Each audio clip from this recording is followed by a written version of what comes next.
Hello, ladies and gentlemen, this is Ruin Snow. Today we'll be Magic the Gathering Top 10 Butcher. And now, at number 10, we have Brood Butcher from Battle for Zendikar. It's a rare, that's right, a rare for 17 cents. It costs 5 mana for this 3/3 Devoid, obviously.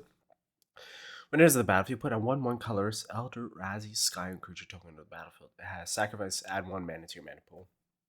Or sacrifice a creature, target creature gets -2/-2.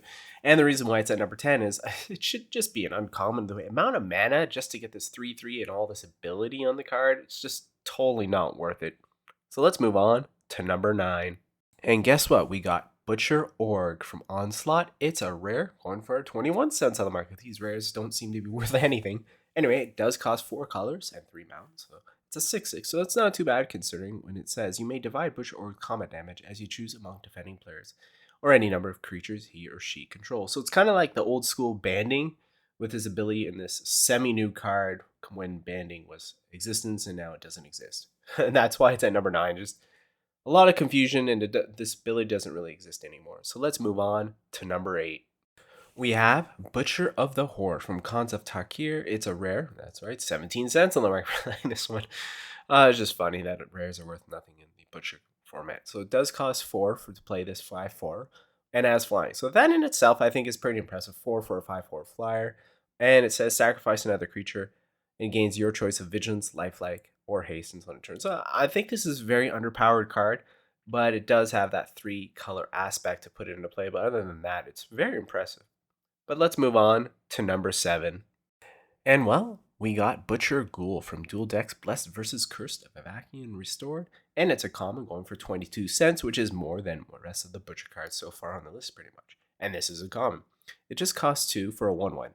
That's it. But has Undying. That's the only thing, and I believe that's why it should be at number 7. Is this common is quite powerful for what its ability does, and that counter could make a difference of winning or losing the game. So let's move on to number 6. And we have Butcher of Malakir from various sets. It's a rare going for only 28 cents on the market. It does cost 7 mana for this 5/4 flying, but I do like it because it says whenever a Butcher of Malakir or another creature you control is put into a graveyard from the battlefield, each opponent sacrifices a creature. So that's very cool, especially considering other formats with the other opponents where you have more than one.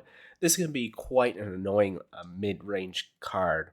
So let's move on to number 5. And halfway down our list is Rust Razor Butcher from Shadowmoor. It's a common and it's 16 cents. So again, this common is worth more than most of these rares on this. 2 for a 1/2 first strike. And it does have Wither, so I deserve this ability. Is very important halfway down our list because it's kind of annoying for 2 mana. I know. I will not go on and on about it. I think this is deserving a number 5 spot, and it's very impressive. So let's move on to number 4. And we have Grafted Butcher from March of the Machine. It's a rare going for 44 cents on the market. And at the time of this video, this is actually part of the standard rotation, so it probably will drop quite significantly once it is out. So when it enters the battlefield, 2 for a 2/2, okay. Enters the battlefield, Phyrexians you control gain menace until end of turn. Other Phyrexians you control get +1/+1. So this is very creature oriented. And it does have 4 sacrifice an artifact or creature, return it from your graveyard to the battlefield. So it does have a lot of abilities for only 2 mana to put this 2/2 in play, and that's deserving at the number 4 spot. So let's move on to number 3. And you know what? We have Vona, Butcher of Magan. It's from various sets. It's a mythic going for 33 cents on the market. I think it's very impressive for 5 mana for a 4/4 Vigilance and Lifelink. And by that time, it says pay 7 life, destroy target non-land permanent, activate this ability only during your turn. So every turn, if you have a gain life deck, which is quite easy, this card is very, very annoying, very fast once you get it into play if it does stay surviving. So let's move on to number 2. And we have is Dread Horde Butcher from War of the Spock. It's a rare going for 30 cents, and I believe it should be worth more than that for 2 mana for a 1/1 haste, which is okay. But whenever it deals combat damage to a player or a planeswalker, so that does make a difference. Planeswalker, I believe. Put a +1/+1 counter on it. When it dies, it deals damage equal to its power to any target. Again, any target. So those specific wording, I think, is very important for this card. It's very powerful, and I really do like the artwork for this card.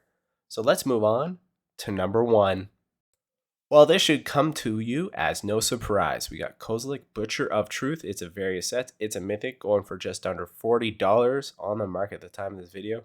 And it costs 10 mana just for a 12/12 alone is very impressive. And whenever you cast it, not even enters the battery, whenever you cast it, you draw 4 cards. And has Annihilator 4. And when it's put in the graveyard, you shovel back in your library. Like, I don't know how this card exists because it should be banned as far as I'm concerned.